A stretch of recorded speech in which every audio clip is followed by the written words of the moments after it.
Almanzora y amigos que hoy nos acompañáis.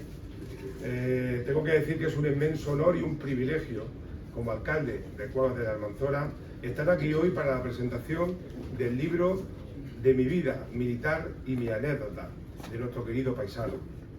Antonio, tu figura es un verdadero motivo de orgullo. Sabemos que la vida, en ocasiones, no siempre es un camino fácil. Muchos de nuestros vecinos a lo largo de la historia han tenido que salir de su tierra o han tenido que luchar en su pueblo para labrarse un futuro, para perseguir sus sueños.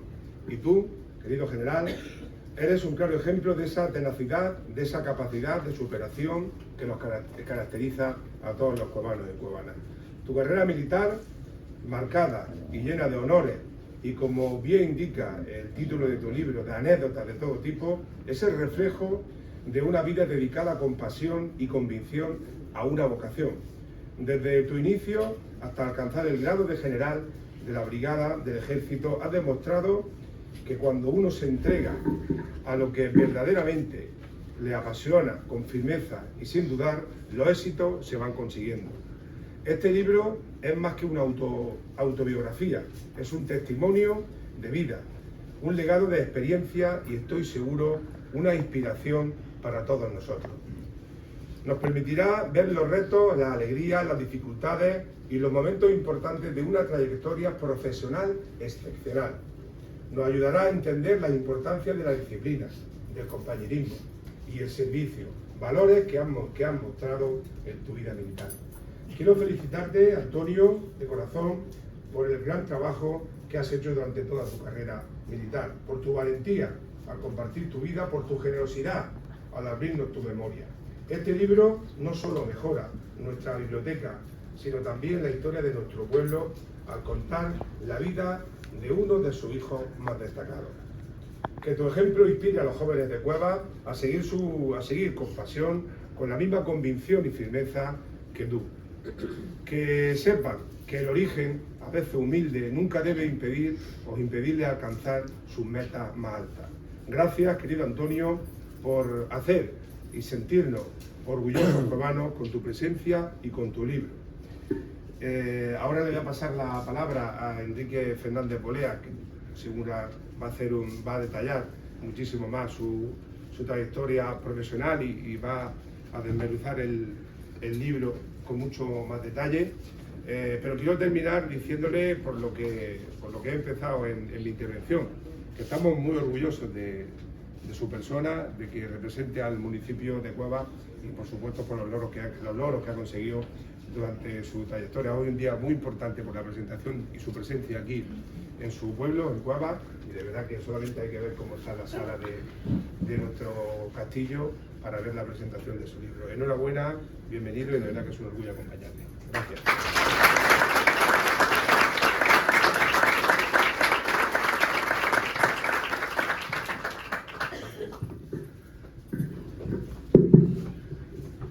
¿Me oís bien? Yo creo que incluso hasta sin micrófono podría ser, pero bueno, no, me lo ajusto, ¿no? Bueno, no voy a buenas noches, en primer lugar, general, ¿qué tal? No voy a desmenuzar mucho yo el libro, ¿no? Porque es que si empiezo a desmenuzar el libro no lo vaya a leer. No lo vaya a leer. Seguramente el general detallará un poquito más los contenidos, pero a mí me gustaría, bueno, en primer lugar, yo quiero agradecerte de verdad, de corazón, el hecho de que me invitases a acompañarte en este momento, que yo creo que es un momento muy importante para ti, delante de este auditorio tan numeroso y que te profusa tanto cariño, ¿no? Pero quiero expresar también que cuando me lo planteaste, por un lado me produjo alegría y por otro lado me produjo tristeza, y te voy a decir por qué. Es decir, yo siempre te he llamado Antonio José, porque así era como te llamaba la gente de mi familia. Es decir, a ti, bueno, todo el mundo no, hay gente que no, pero bueno, yo lo oía en mi familia y se lo oía sobre todo a dos personas que echo mucho de menos, que es a mi madre, que murió hace ya 4 años, y a mi madre Dolores Bolea, y a mi tía María Josefa Bolea, que ha muerto recientemente, ha fallecido recientemente, y que cada vez que hablaban de ti lo hacían con muchísimo cariño, lo hacían con muchísima cercanía, y bueno, a través de precisamente de esas conversaciones familiares fue cuando yo supe que tú fuiste buen amigo de mi padre, ¿no? Porque mi padre murió cuando yo tenía 12 años y ese dato no lo conocía. Bueno, viniste al mundo en un pueblo como Cuevas de la Almanzora realmente pleno de, de cuevanos que se dedicaron a esto de la arma. Es decir, cuando empezamos a enumerar pues diríamos, la cantidad de personas que pasaron por el ejército, pero ya desde el siglo XIX, incluso desde el siglo XVIII, han sido muy numerosas. Algunas están muy bien estudiadas y otras no tanto, ¿no? Porque ¿quién recuerda, por ejemplo, al capitán Pedro Flores Soler, ¿no? Un capitán que participó en la batalla de Bailén y fue condecorado precisamente con la medalla de Bailén? Pero bueno, este hombre es que vivió entre 1776 y 1842, o sea que poco recuerdo se puede tener de él, a no ser que empecemos a indagar sobre él mismo, ¿no? O el coronel Diego Flores Valero, que lo cita incluso Bolea y Cinta, y que bueno, murió en 1853 y que también participó en la primera guerra carlista, ¿no? O sea que... Pero luego hay otros militares, por eso digo que esto está muy abonado, es un terreno muy abonado el de Cuevas, en donde han surgido notables militares que sí que son más conocidos, ¿no? Como el coronel Ginés Casanova, por ejemplo, bueno, pues que estuvo con nada menos que con Prim en la batalla de Castillejo y en la batalla de Tetuán, ¿no? Nada más y nada menos, y que también fue ricamente condecorado. O algún otro que a lo mejor te suena más, como Fernando Álvarez de Sotomayor y Flores, que bueno, pues participó en la Guerra Chica de África, o que también participó en la Guerra de Marruecos en 1909, es decir, que era uno de estos africanistas de principios de siglo. Y bueno, tiene cosas muy curiosas relacionadas fue el que inauguró en su bautismo la pila bautismal, ¿eh? El primer niño que se bautizó precisamente fue este general. Luego tenemos a un general como Enrique Segura Campoy, otro general también que destacó mucho, sobre todo en la guerra de Cuba, participó en las 3 guerras de independencia de Cuba, es decir, desde la primera de 1868 en adelante hasta la última de 1895-98, y que también fue gobernador de Melilla, ¿no? Gobernador militar. Y luego hay una persona que a mí siempre me gusta recordarlo porque es muy peculiar. Lo estuvimos comentando el otro día cuando tuvimos nuestra pequeña entrevista para preparar este acto, y es el general Ginés Pérez López, ¿no? El pastorcico del Zorzo le llamaban, ¿no? Porque nació en el Zorzo, pero bueno, murió en Arlington, en Washington, en el estado de Columbia, ¿no? Y bueno, fue general del ejército norteamericano, ¿no? General del ejército norteamericano. Lo que pasa es que él estuvo en Madrid entre el 61 y el 64, y un dato curioso, una cosa curiosa. Esto es simplemente un preámbulo, después ya entraremos en la figura de nuestro general. Como jefe del grupo consejero de asistencia militar, y bueno, en la carretera de La Coruña tenía donde él estuvo residiendo, tenía una villa, y en la verja de la villa, arriba del todo, la tituló esa villa El Zorzo, ¿no? O sea, recordando precisamente su nacimiento. Bien, como digo, una tierra que ha dado muchos militares y todos ellos muy laureados, y bueno, pues en esa tierra nació nuestro general y nuestro protagonista de hoy. Yo he leído con muchísima atención tu libro y me he quedado bastante, porque yo creía que tus primeros tiempos, los tiempos de tu estudio fueron mucho más fáciles de lo que realmente, ¿no? Y cuando empiezas a contar, fueron tiempos en los que tú tuviste muchas dificultades para poder concluirlo, porque tu familia pasó por auténticas dificultades económicas, ¿no? Y entonces el hecho de que, bueno, para continuar tus estudios, que los empezaste en La Salle, en Almería, tu padre murió muy prontito al año siguiente, y bueno, fue gracias a un benefactor, quiero decir un benefactor para ti, que tú lo nombras y lo nombras con mucho cariño en esa semblanza familiar, que es Antonio Luis Soler Banks, que fue el que de alguna manera pues pagó una parte de tus estudios, ¿no? La verdad es que le dedicas a lo largo de toda la semblanza familiar cariñosas y sentidas palabras, ¿no? A la figura de Antonio Luis Soler Banks. Antonio Luis Soler Banks fue una persona muy destacada aquí porque fue gobernador civil de Cádiz, de Granada y de Murcia. O sea que un hombre con un trasiego político importante durante ese periodo. Bien, también en ese capítulo dedicas palabras, como no podía ser de otra manera, muy cariñosas a tu familia, especialmente a tu mujer ya fallecida. Pero claro, la semblanza familiar es simplemente una introducción por supuesto muy sentida por tu parte a lo que después nos viene, y después nos viene algo que tú llamas anécdotas o historietas. Me llama mucho la atención eso de las historietas, ¿no? El titular cada una de las, diríamos, de los relatos con esa palabra. Y bueno, pues tiene su sentido. Es decir, él empieza con un capítulo que le dijo, no voy a ser excesivamente exhaustivo, ¿no?, a la hora de analizar el texto, pero yo sí me gustaría llamar la atención sobre cómo ha estructurado el texto, porque comienza con capítulos, diríamos, muy anecdóticos, y vamos trascendiendo hacia capítulos mucho más serios, cuando al final del libro ya se centra o te centras solo y exclusivamente en tu vida militar, ¿no?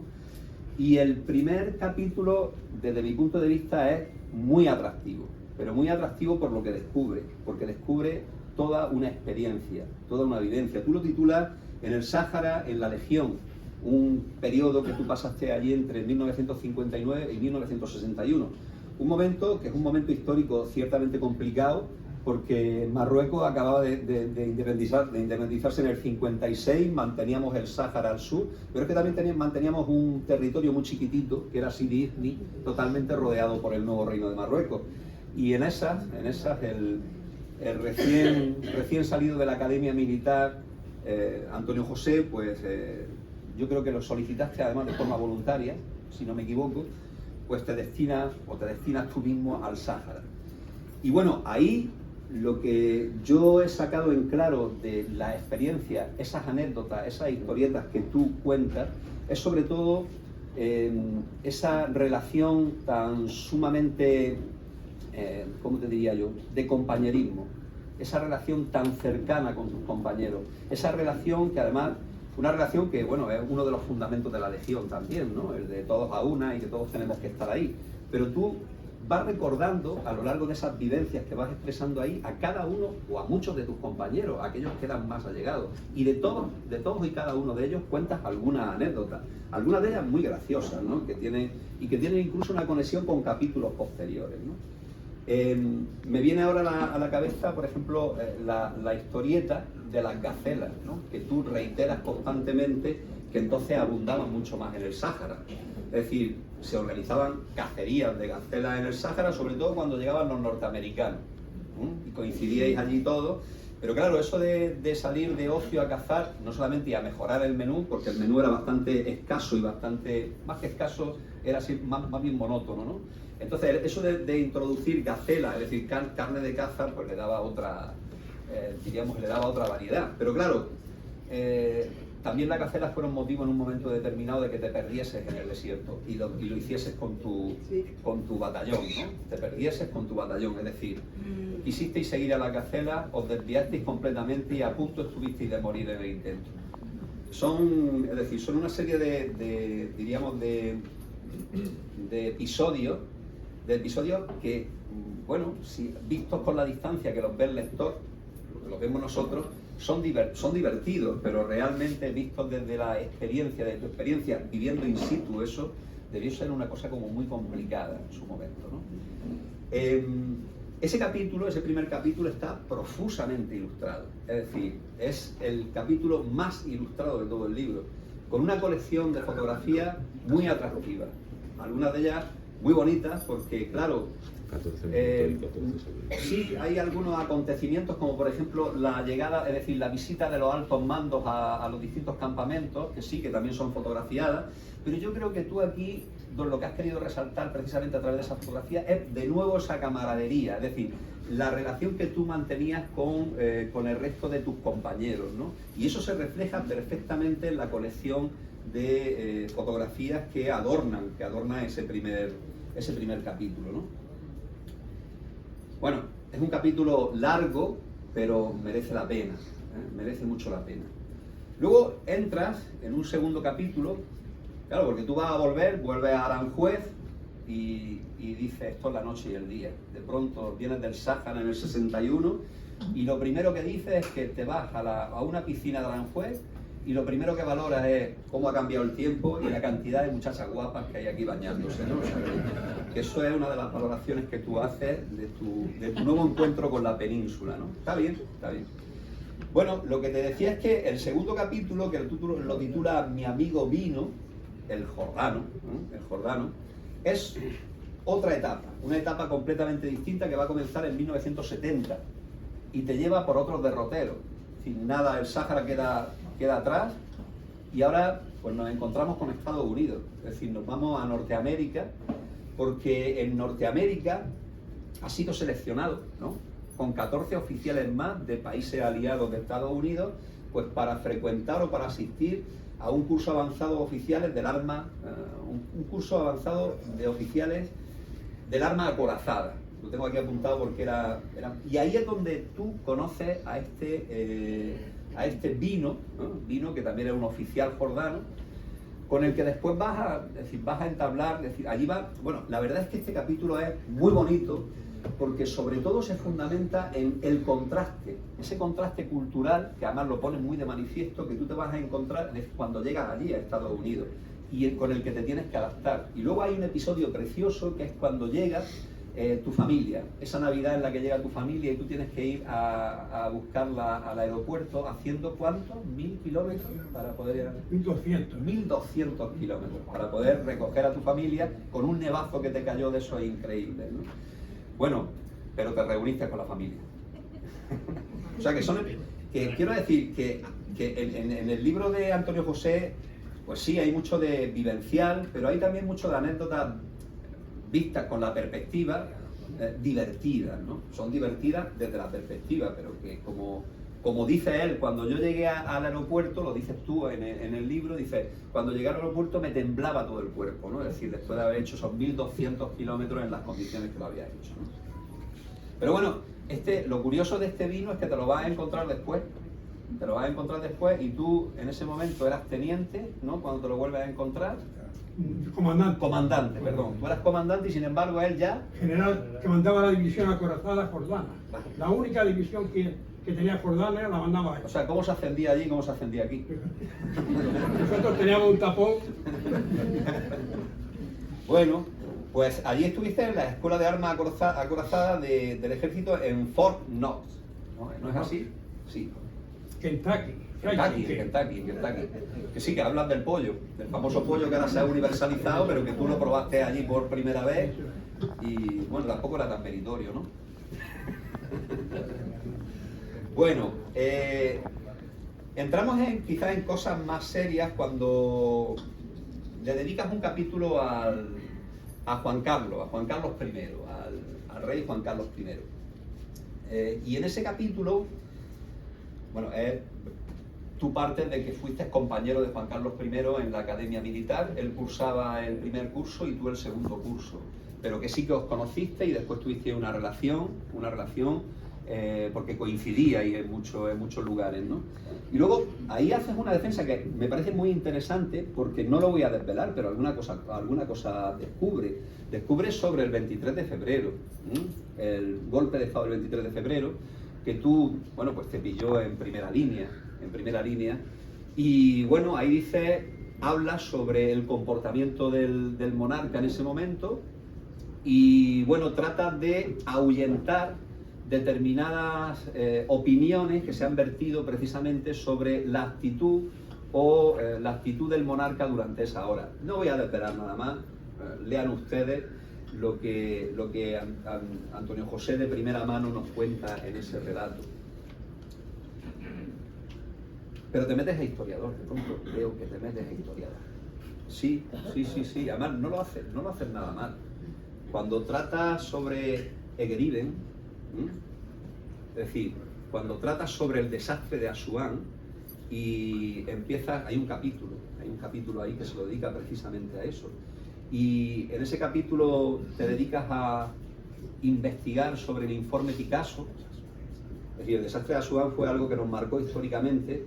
Hubo una investigación posterior sobre ese desastre que se había producido en 1921 Y hay un informe que ahora mismo está en el Archivo Histórico Nacional, y a ese informe del Archivo Histórico Nacional recurre Antonio José, pues para dar, bueno, para decirlo, él defiende una tesis, que si la Legión hubiese estado en aquel momento en el lugar donde ellos estaban, es decir, aquella gente no hubiese perecido como pereció, porque habría sido asistida. Pero digo que se comporta como un historiador porque indaga como tal, indaga como tal, es decir, se va a los documentos, a las fuentes documentales originales, y a partir de ahí pues saca sus propias conclusiones. Sí, es un trabajo arduo, que ahora tú no lo has encastrado ahí en la estructura del libro, pero bueno, yo no voy a desvelar cuál es todo su recorrido, pero efectivamente me parece que lo hace de una forma tremendamente competente, esa investigación que incluye en un libro, que es una investigación que ya no puedes llamar historieta, como ha llamado la otra, ya no las puedes llamar anécdota, esto es algo un poquito más serio, un poquito más serio.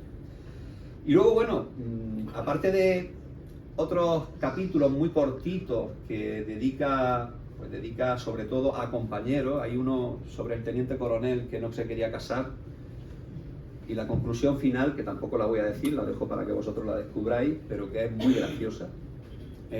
Y luego, bueno, pues también sobre las novias, ¿no? Hay otro capítulo dedicado a las novias de los distintos compañeros, que ahí queda, ¿no? O sea que tampoco la voy a desvelar. Al final está el capítulo que vamos a leer con más lentitud, pero es normal que lo leamos con más lentitud porque va a tratar de su carrera militar. Y la carrera militar de Antonio José es muy densa, y además no solamente densa, sino que pues se derrama por varios países. Es decir, él ha sido agregado militar, fuiste agregado militar en Londres, estuviste también en Bélgica, estuviste, como hemos dicho, en Estados Unidos. Bueno, hay una anécdota en Alemania que es también muy digna, de aquella que te dice que te van a gritar, acuérdate, esa de que te van a gritar, y al final te gritaron, pero terminaste bebiendo una copa de fundador en el bar. ¿Qué pasa? ¿Es que vaya a tomar Alemania? Sí. Bueno, que digo que esa parte final es mucho más densa, hay que leerla con quizá, pero también tiene algunos momentos quizá anecdóticos, ¿no? Que él va introduciendo para evitar esa pesadez, ¿no? Esa pesadez que tú lo consideras que puede haber pesadez. Bueno, es muy pormenorizada, por tanto. Vamos, el libro es un libro testimonial, es una autobiografía, pero una autobiografía con una estructura muy original. Una estructura tremendamente original, es decir, no es la típica autobiografía cronológica, sino que vamos saltando de unos episodios a otros, y eso hace que la lectura sea más divertida, la lectura sea más amena, y que en algunos casos determinados aspectos que se han tratado en una estructura vuelven a tratarse después. Entonces hay como hilazones, ¿no? Hilazones en la narrativa. Yo tengo que decirte, Antonio José, que bueno, este libro lo he disfrutado porque lo que aquí trata son de vivencias de una larga vida, afortunadamente una larga vida, y de vivencias que están fundamentadas en la humanidad, en el compañerismo y en el servicio a la comunidad. Y eso, bueno, pues siempre es de agradecer, y siempre que se ponga blanco sobre negro queda, y probablemente pues sea un buen ejemplo para las generaciones venideras. Así que muchísimas gracias por haberme dado la ocasión de estar en esta presentación. Muchas gracias.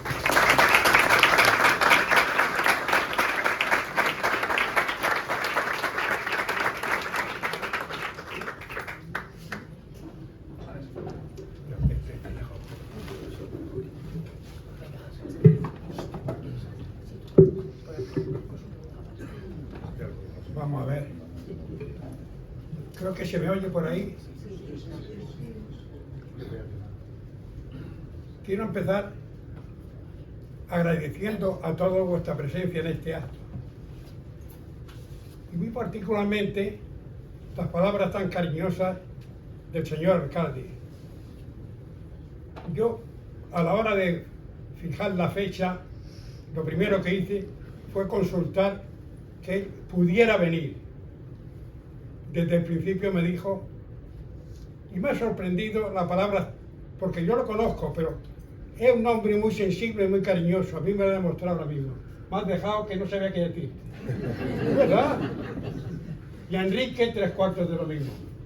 Yo sé que escribe divinamente, pero tiene un pico de oro, que también se pone de manifiesto.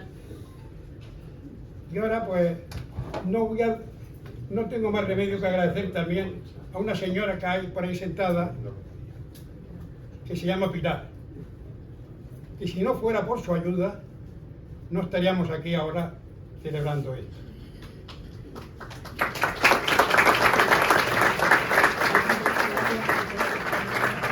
Y antes de entrar en materia, me vais a permitir que os lea la carta que me ha escrito el coronel del tercer tercio.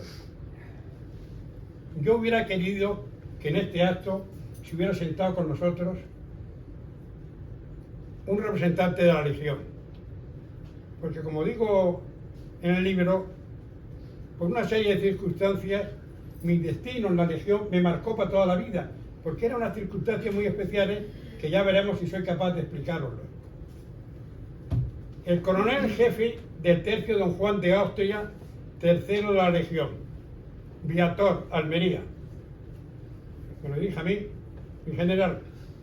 Muchísimas gracias por enviarme su libro, que tiene pinta estupenda y estoy deseando leer.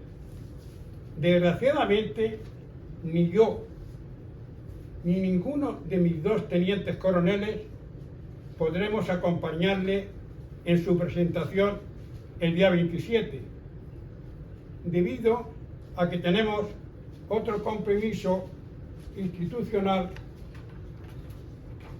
que atender, en concreto una despedida oficial de jefes de unidad legionarios. Una pena, mi general, ya que nos hubiera encantado poder arroparte. En todo caso, en la base Álvarez de Sotomayor y en el tercio Don Juan de Austria tiene su casa, mi general, así que le esperamos para cualquier acto al que quiera acompañarnos o simplemente una visita. Un fortísimo abrazo legionario, quedando en la orden de vuecencia. Coronel Javier McIntyre de Castilla. Pues con tu carta más arropado.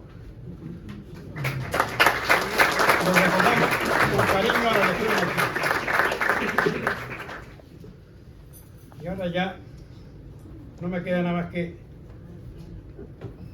como no creo que se alargue mucho, voy a cortar por lo sano, porque yo tengo aquí un cilindro preparado bastante respetable.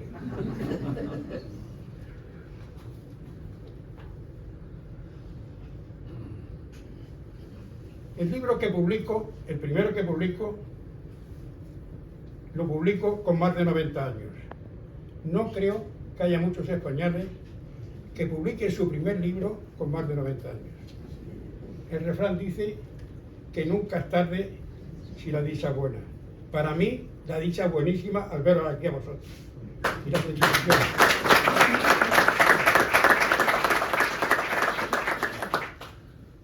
El título, el contenido del libro, el título es Mi vida militar y mis anécdotas. En el libro va al revés, porque empecé primero con las anécdotas y ya dije, pues ya que hemos terminado con las anécdotas, ¿por qué no empezamos con la vida militar?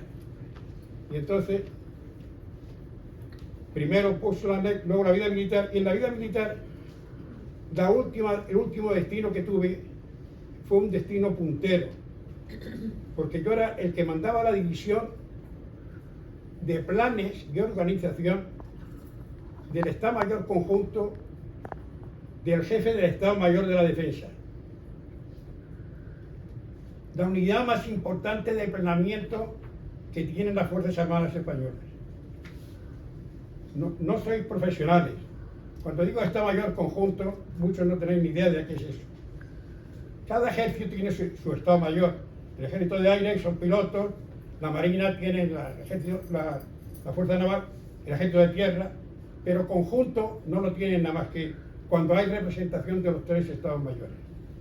Y en esa última destino que tuve me hace ahora, en línea con lo que ha dicho mi presentador y amigo, abrigar cierta esperanza de que podáis encontrar en el libro algo más interesante que no la simple autobiografía de un señor que hace muchos años que se jubiló. Yo tenía pensado ahora hablar sobre la Legión, y solamente lo diré. En el año 58, que es cuando salí de la academia, ocurrió, yo salí en diciembre, en enero, en Echera estaba cerca de Ayun. Hubo un combate entre las 13 banderas de la Legión. Y el ejército, el incontrolado, que decía incontrolado, que incontrolado no tenía nada, en bandas de liberación del ejército, que causaron medio centenar de muertos en la Legión. Fue la batalla más sangrienta que hubo en aquella época. En aquella batalla, 2 de los legionarios obtuvieron la Cruz Laureada de San Fernando. Las 2 últimas laureadas que ha dado España a las Fuerzas Armadas Españolas. Eso fue, como digo, el 13 de enero del 58. Después, con la ayuda de Francia, la amenaza esa se solucionó, mandaron unidades expedicionarias y en agosto del 58 se crearon en la Legión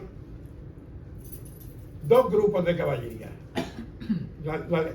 como consecuencia de las operaciones, porque caballería no estaba en la Legión, era nada más que infantería, pero se dieron cuenta que el Sala era más de la mitad de España y para moverse allí no podía ir la gente en camiones, había que meterla, como las unidades de caballería mecanizadas, en vehículos más ligeros.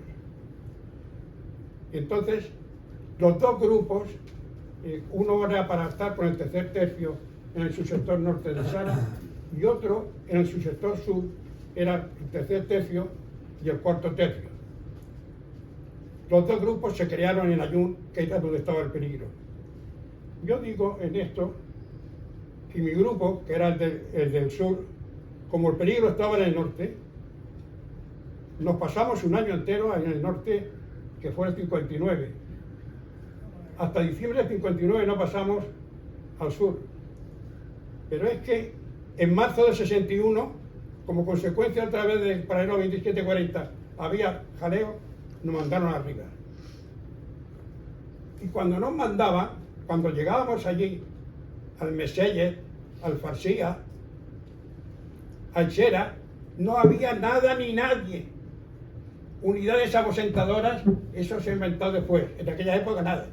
De modo, las cocinas a instalarlas, las tiendas cónicas a montarlas, y los legionarios, los pobres, se acomodaban como podían en aquella situación. Y digo con orgullo esto, que fue la única unidad que tuvimos un sufrimiento y hay unas penalidades que también me gustaría hablar de lo duro que fue el desierto en cuanto al personal, el armamento y el material. En el personal os referiré nada más que lo que ocurrió un día que yo estaba de vigilancia abajo, contigo. En Villacinero. Digo porque en mi pasado fue, ¿sabes? Y era cabo Furreal, sí. Y funcionó, quedaba a gusto, ¿sabes? Soldado de la quinta. Bueno, pues lo que digo es que se me acerca un soldado y me dice: mi teniente, suba usted que en el cuarto de baño hay un teniente regado en sangre. Subí y me di cuenta que se había pegado un tiro. Al lado de las residencias oficiales, en Villacineros, la Policía Territorial tenía unas instalaciones que para el Sara era una envidia.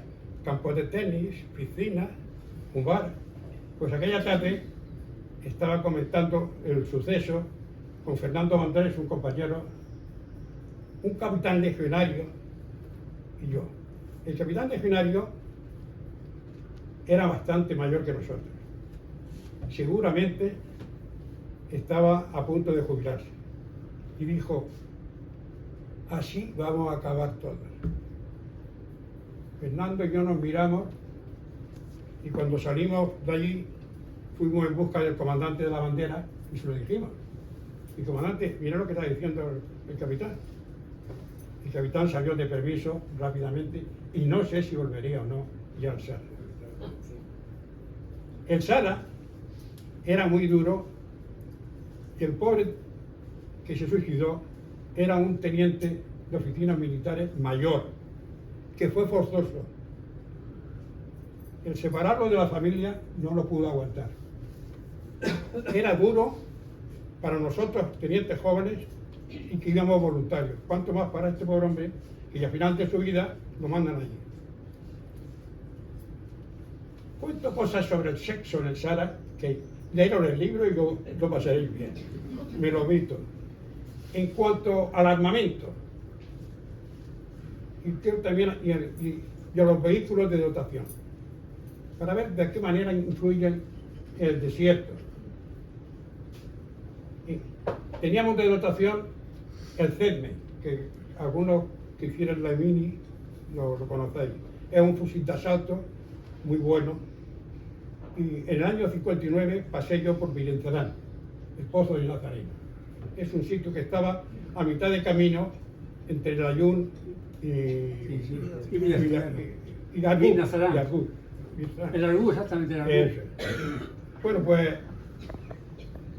el comandante de aquel puesto era un teniente de la Legión de Infantería de la promoción anterior a la mía, de la 10ª bandera de la Legión, y lo encontré muy preocupado, porque en los ejercicios de tiro que habían realizado no pudieron nada más que disparar tiro a tiro.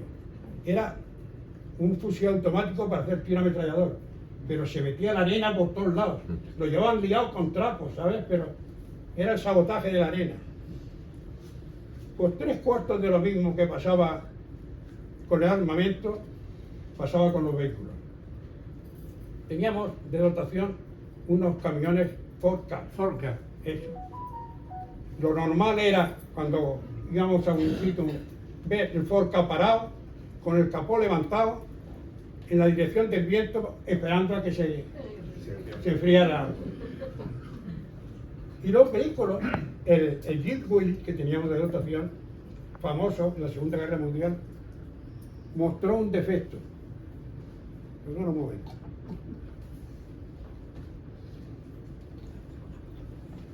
De construcción, a causa del color.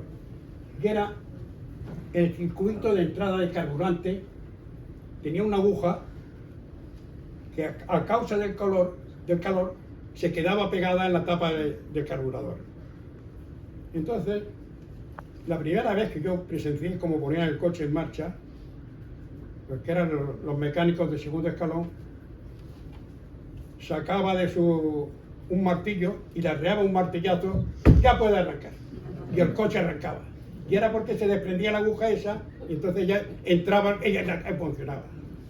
O sea, como veis, el Sara prestaba bastante dificultad en personal, en armamento y en material. Y ya dejo lo del Sara. Digamos, de don Juan Carlos, ¿no? Porque el sexo lo pasamos. Don Juan Carlos,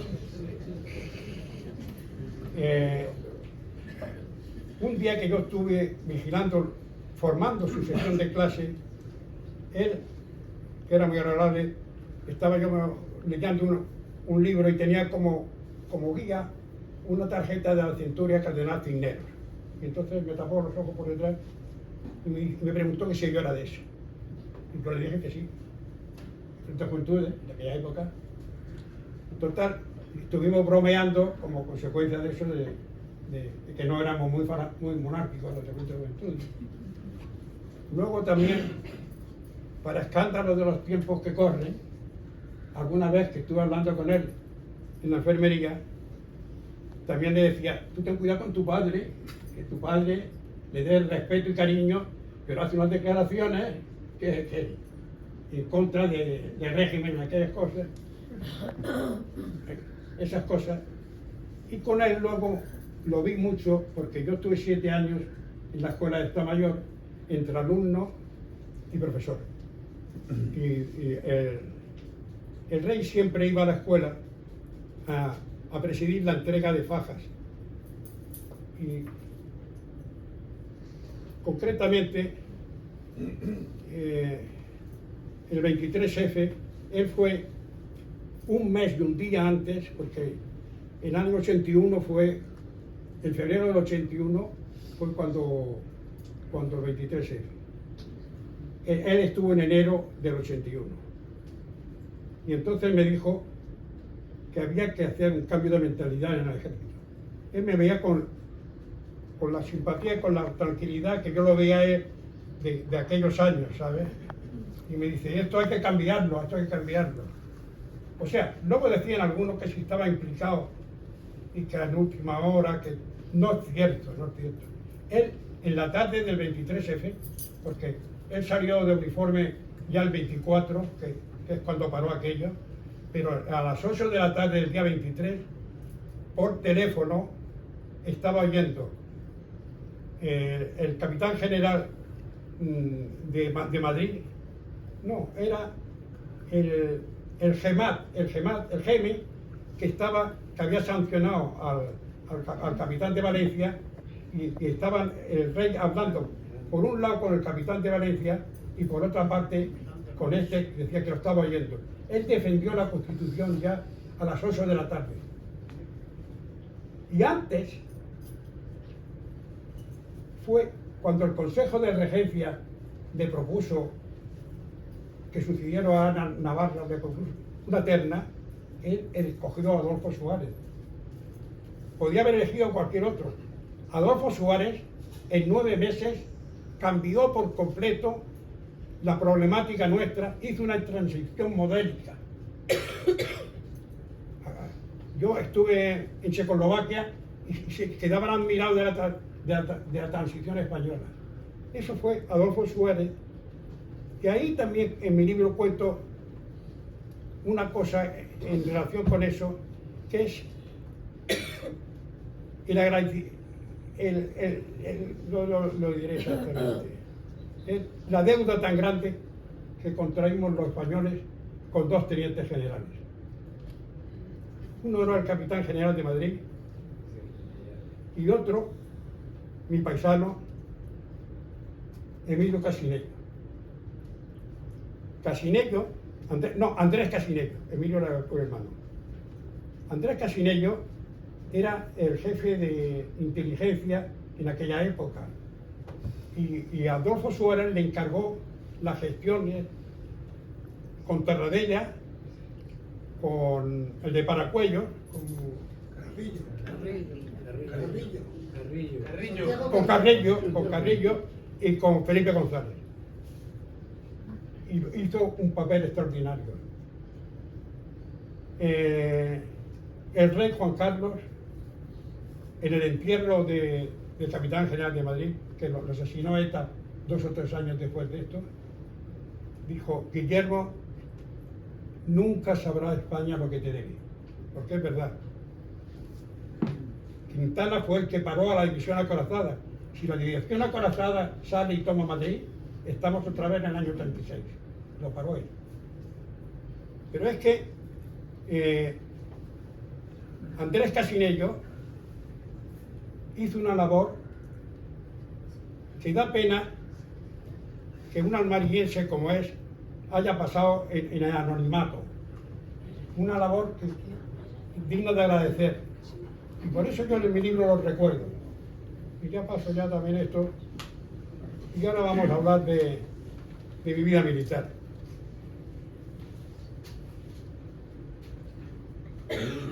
Pero la voy a saltar porque si no voy a llevar mucho tiempo. Os leí el libro. Vamos al epílogo. El epílogo quiero leerlo, porque es importante. Es que es un tema de actualidad. es como el 5% del que está diciendo este hombre, el americano. Y ahora sí pasaré a tratar sobre el epílogo de mi vida militar. Que nos gastamos poco en defensa es bien sabido. De la OTAN somos el país que menos se gasta en relación con su Producto Interior Bruto. Pero que lo gastamos mal no lo dice mucha gente.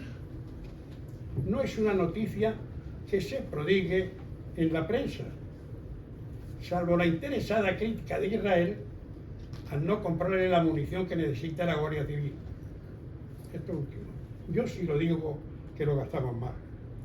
España debe asimilar que para el presidente norteamericano Trump, que le pone la prueba a Europa,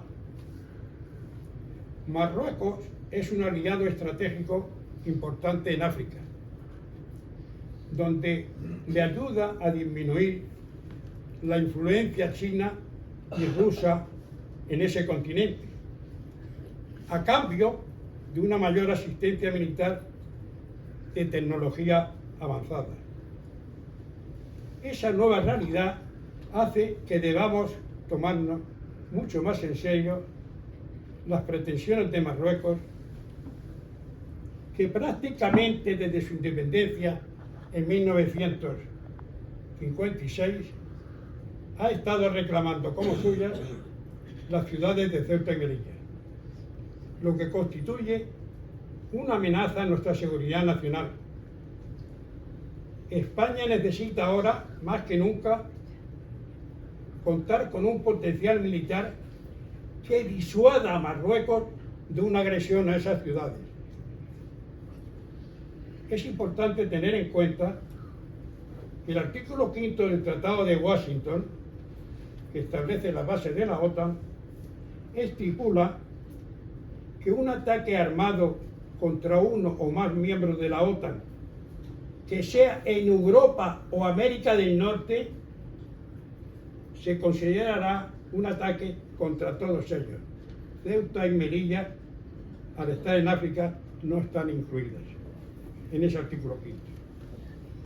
Las necesidades de la defensa nacional hay que priorizarlas, y yo mantengo que la inclusión en el presupuesto de defensa de los correspondientes a la unidad militar de emergencia en todos estos años, desde que la crearon, ha ido contra la satisfacción de otras necesidades más perentorias de la defensa nacional, como es también la ciberdefensa activa, de la que España carece totalmente. Veamos la última hoja. La UME es una unidad con una función social como la de los bomberos. No tiene la misión de defender la integridad territorial amenazada por Marruecos, que corresponde a las Fuerzas Armadas. De estimarse conveniente mantenerla, como yo así creo, debían buscarse soluciones para pasar sus presupuestos a otros capitulados del General del Estado. No debemos llevarnos más engaños. Basta con preguntarse qué es más conveniente para disuadir a Marruecos de una agresión a Ceuta o Melilla: la UME o contar con el suficiente número de drones y misiles. ¿Tenemos lo suficiente? Da pena leer que los soldados ucranianos que vienen a nuestro país se quejan de que durante su instrucción en España no han visto un solo dron, cuando son la causa de más del 90% de las bajas que se producen en su guerra con los rusos, y del extraordinario éxito de su reciente ataque a las bases aéreas rusas de más de 4.000 kilómetros de distancia. En su discurso de investidura, el presidente norteamericano John F. Kennedy dijo: no pienses qué puede hacer tu país por ti. Piensa qué puedes tú hacer por tu país. Me decidí a publicar mi primer libro porque pienso que disuadir a Marruecos de una agresión a Ceuta y Melilla es ahora más necesario que nunca. Por eso me he lanzado a publicar mi primer libro sin redes de producción de ninguna clase. Muchas gracias.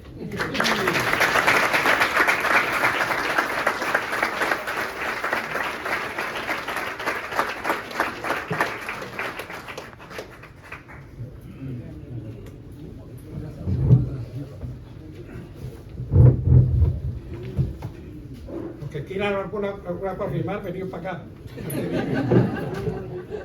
Bueno, si alguien quiere hacer alguna pregunta, que la haga, Ah, ¿no? bueno, perdón. Si alguien quiere preguntar algo y yo lo sé, de mil amores. Pero, sí, yo tengo dos incógnitas de lo que he hablado.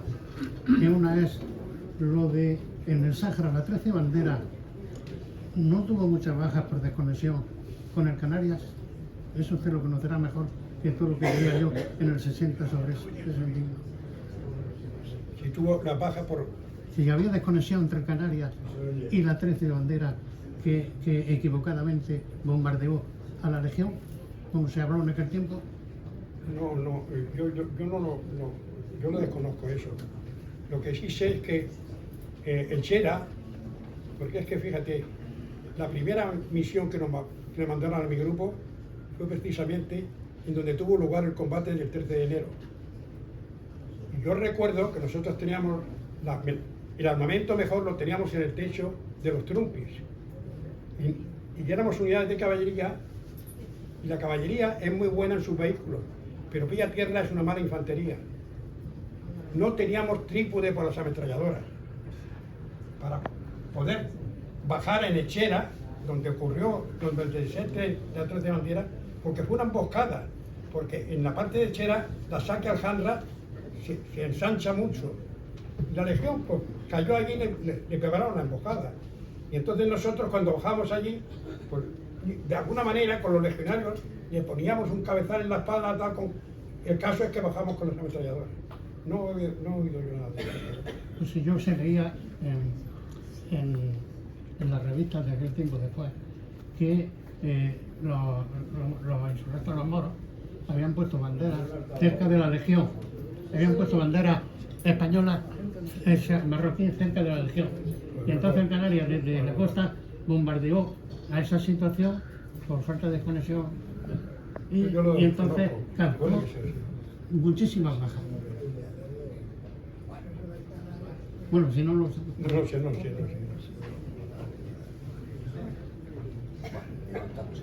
Muy bien. Antonio, pues nada, firmar libro. A firmar libros.